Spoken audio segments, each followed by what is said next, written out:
Madame, Monsieur, bonsoir. Merci de nous accueillir chez vous pour ce flash, pour ce vendredi.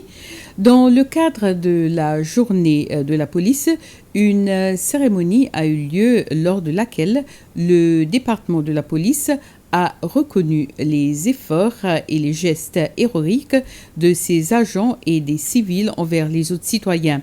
Il s'agit des situations impliquant des incidents en mer et dans les forêts où des Seychellois, aussi bien que des étrangers, ont perdu leur vie.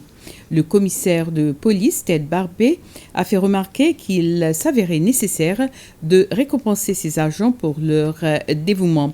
Le ministre des Affaires interne, Harold Fonseca, pour sa part, a exprimé sa reconnaissance pour leurs efforts et a demandé à la police de travailler plus près de la communauté. En cette occasion, des agents de police et des civils ont reçu des certificats, des trophées et des médailles. Une dizaine de soldats venant de la force militaire spéciale de la force séchelloise de défense TASAR ont participé dans un exercice d'entraînement pour instructeurs avec les soldats français venus de la force spéciale française. Cet exercice a eu lieu au camp militaire à Barbaron.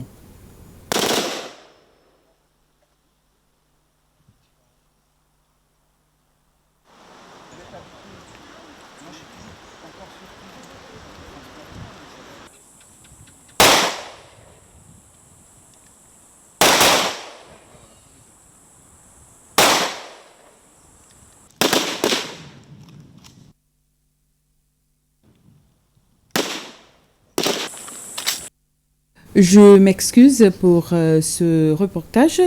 L'ambassadeur français Dominique Massa a rendu une dernière visite de courtoisie ce jeudi au ministre des Affaires étrangères et du Tourisme, M. Sylvestre Radegonde, à la maison Kéo de Quincy à Montfleury. Au cours de cette rencontre, l'ambassadeur Mas a rapidement brossé son parcours et ses réalisations pendant son mandat.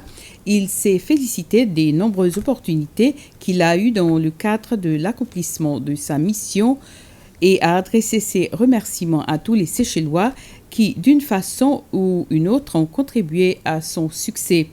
Le ministre a, pour sa part, remercié l'ambassadeur français pour sa diplomatie active qui a contribué sans aucun doute au renforcement des excellentes relations d'amitié et de coopération que partagent les deux pays dans les domaines aussi divers que la lutte contre la piraterie maritime, la sécurité maritime et les trafics de drogue, sans oublier le rôle clé que joue la France au sein de l'Union européenne et dans l'opération d'Atalanta. Et les préparations sont en cours pour la visite des bateaux croisières. Un groupe d'étudiants secondaires de Montfleury et de la Rivière-Anglaise se sont rencontrés pour dessiner et peindre sur le mur d'une allée que l'autorité portuaire des Seychelles a réservée pour le passage du public et aussi des visiteurs du port. Ces dispositions ont été surtout prises vu qu'il y aura beaucoup d'activités au port du 12 octobre avec la saison des bateaux croisières qui commence alors. Cette saison durera jusqu'à le mois de mai 2023 et selon le directeur du développement des affaires au port, Vincent Didon, 16 bateaux croisières sont attendus dont certains accosteront plus d'une fois au port. M. Didon a fait remarquer que les mesures mises en place l'an dernier contre la transmission du virus Covid-19 sont toujours en force.